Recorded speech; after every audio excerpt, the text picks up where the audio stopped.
You've seen those dreamy villas on Airbnb, the ones that look a little too good to be true. Well, we're Tyson and Abby and we've been traveling the world for over 18 months now and we have stayed in a lot of places. Some nice, some not so nice. And we want to show you what these places are really like. There are so many nuances for how foreigners can or can't buy property in Thailand. So I'm going to take you through this incredibly unique Bali inspired villa. It's a 2-bedroom villa in amongst the forest. And after I take you through this, I'm actually going to walk you through what Abby and I have learned about how we can actually buy this property as foreigners so that hopefully you can learn too.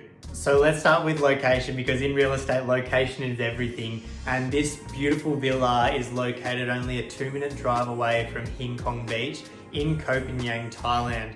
Now, if you don't know Koh Phangan, it is the home to the full moon party, but it's much more than just the full moon. In fact, we've done a whole video on Koh Phangan, so check that out if you have the time. But this villa is tucked away in this quiet little spot in amongst the jungle and the trees. So you feel completely secluded and immersed in nature.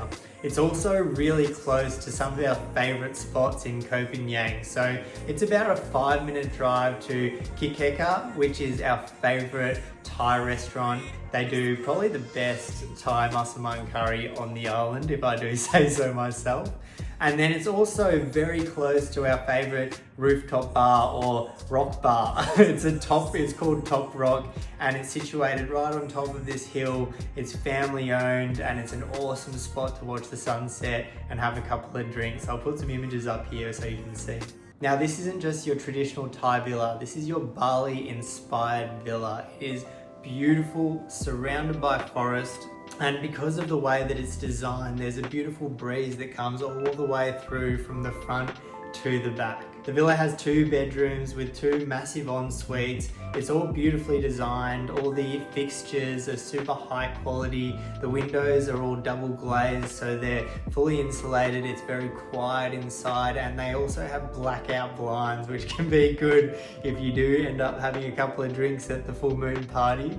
Then you can make sure to sleep in with the blackout blinds.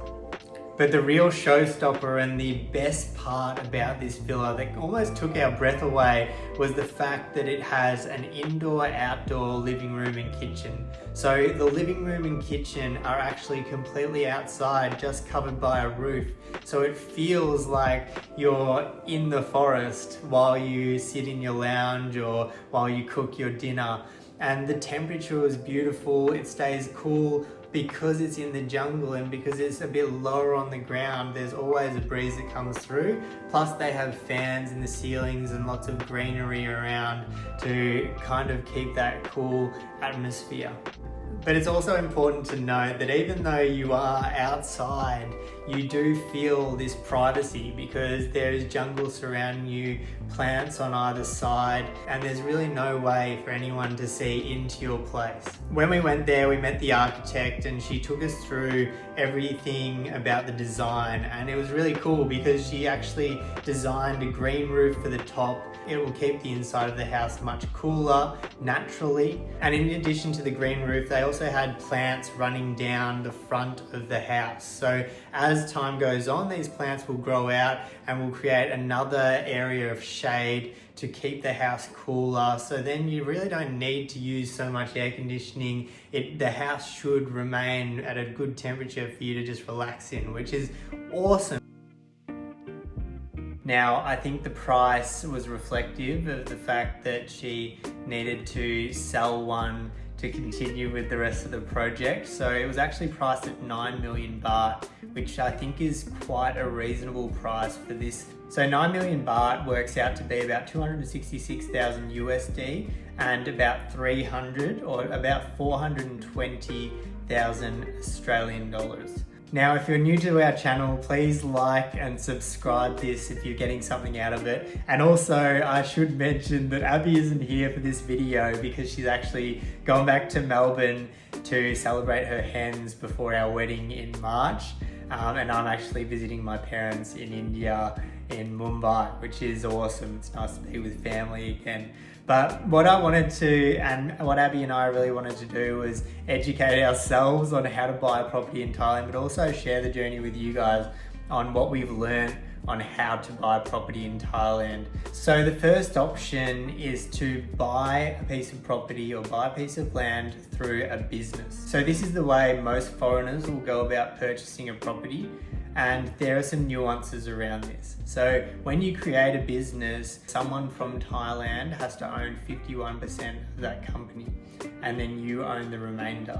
Now, obviously, when you create this company, you need a really good lawyer to make sure that the contract is set in stone, a contract that gives you the control of the property and all of those sorts of things. And this is extremely important. In fact, when I've talked to anyone, they say, make sure you have a really good, trustworthy lawyer, someone who's been vetted that can help you. But these lawyers can actually help you find someone to take that 51% and who is willing to be party to that contract.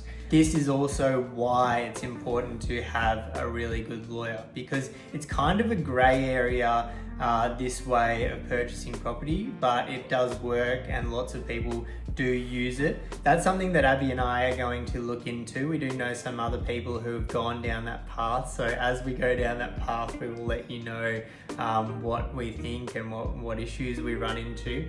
The other option is a leasehold agreement, okay? So a leasehold agreement, and we talked about this in episode 2, is you can own property or lease property for up to 30 years, and then you have the opportunity to renew this. But in this same instance, and this is something that we keep finding out from people, is you need to get a lawyer, and it's super important to have a lawyer to get the contract right, because when you get a leasehold, you can do a lot to the property. You can renovate the property, you can build on the property, all of those sorts of things you can do. But when that lease ends, then that's when, it's kind of a bit iffy, okay? So lots of people get coaxed into a leasehold with the promise of an extension of another 30 years or another 60 years, so 30, 30, 30. And you can get that written into the contract, but actually the contract doesn't really hold much weight after the 30 years. Whatever stipulations you put into the contract to guarantee you an extra 30 years might actually be rendered invalid. So that's one thing that we really need to worry about if we do the long-term lease. Now, if you have any comments on this, if you've had experience in this, please let us know in the comments. We really want to know, and it would be great for anyone else who's watching this to understand the process and everything. So let us know in the comments. If you have any questions or you want me to investigate anything, I would love to investigate it. Like, there was one other thing that came up was this. If you were doing a long-term leasehold, whether you could Airbnb it out and sublet it. And there might be some rules and stipulations around that we need to investigate. From the point of view of some of the people we've talked to, it shouldn't be an issue, but some people say it may be an issue if that leasehold is under a business. So something to think about.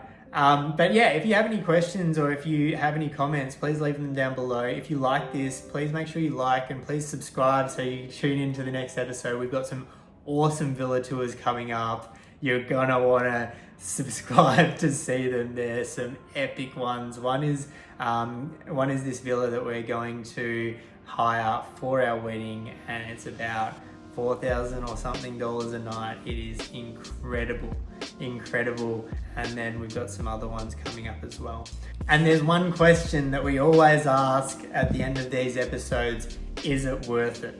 For me, this one is in nature. It is beautiful. The design is exceptional. The architect is super intelligent. They've integrated the outside with the inside. It's got a really cool flow and feng shui to it. I 100% think this is worth it. And for the price point and for what you could Airbnb it out for, I think this is honestly quite a bargain, and it was hard for us to say no, but there was a lot of pressure on timing for this one. So it would definitely be 100% yes for this property. Otherwise, I hope you enjoyed this, and make sure you tune into the next one.